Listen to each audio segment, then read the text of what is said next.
लेकिन वो अभी 2-4 ही कदम चला था कि नौजवान घोड़ी से उतरा और सौदागर को आवाज देकर बोला, मुझे माफ कर दीजिए, आपने जो नसीहत फरमाई है वो इस घोड़ी से ज्यादा कीमती है, ये लीजिए। उसने घोड़ी की लगाम सौदागर के हाथ में दे दी। सौदागर बहुत खुश हुआ और कहने लगा, नौजवान, तुम्हारा नाम क्या है? उसने मुस्कुराते हुए कहा, डाकू मंसूर।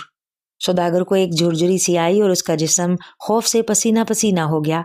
वो हिम्मत करके बोला, तुम हो डाकू मंसूर, जिसने एक अरसे से पुलिस की नींद हराम कर रखी है?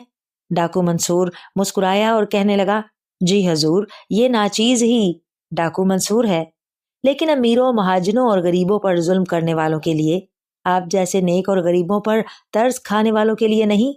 आइए मैं दोस्ती का हाथ बढ़ाता हूँ और यकीन करता हूँ कि आप मुझे अपना दोस्त समझेंगे।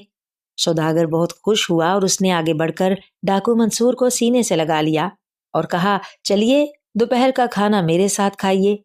फिर दोनों घोड़ी पर सवार होकर चल दिए और उस रोज से दोनों एक दूसरे के गहरे और सच्चे दोस्त बन गए। डाकू मंसूर अक्सर सौदागर से मिलने हवेली पर आता और घंटों उससे बातें करता। एक रोज सौदागर ने पूछा, दोस्त, ये तो बताओ कि तुम डाकू क्यों बने?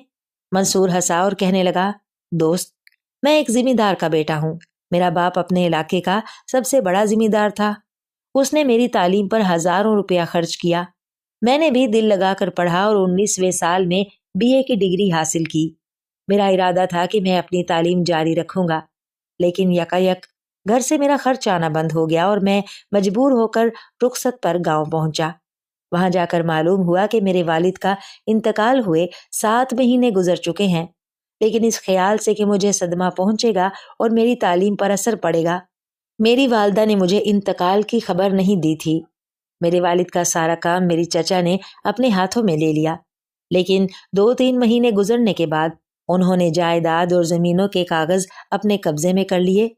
फिर मौका देखकर सब कुछ अपने नाम में कर लिया और खुद मालिक बनकर बैठ गए। मुझे चचा की इस हरकत पर बेहद गुस्सा आया और मैंने अपने वालिद की छोड़ी हुई जायदाद और जमीनें वापस लेने की कोशिश की, लेकिन मुकदमे के लिए रुपए की जरूरत थी और ना वो मेरे पास था और ना वालदा के पास। उनका जेवर था सो वो भी चचा के कब्जे में था। मैंने अपने वालिद के अमीर दोस्तों से दरख्वास्त की और उनसे रुपया कर्ज मांगा, लेकिन उन्होंने मुझे धुतकार दिया। अजीजों और रिश्तेदारों ने मुंह फेर लिया। सच है, अंधेरे में साया भी साथ छोड़ देता है। सौदागर ठंडा सांस लेते हुए बोला, बड़ी दर्दनाक कहानी है तुम्हारी। मंसूर ने कहा, क्या अर्ज करूं मेरे दोस्त,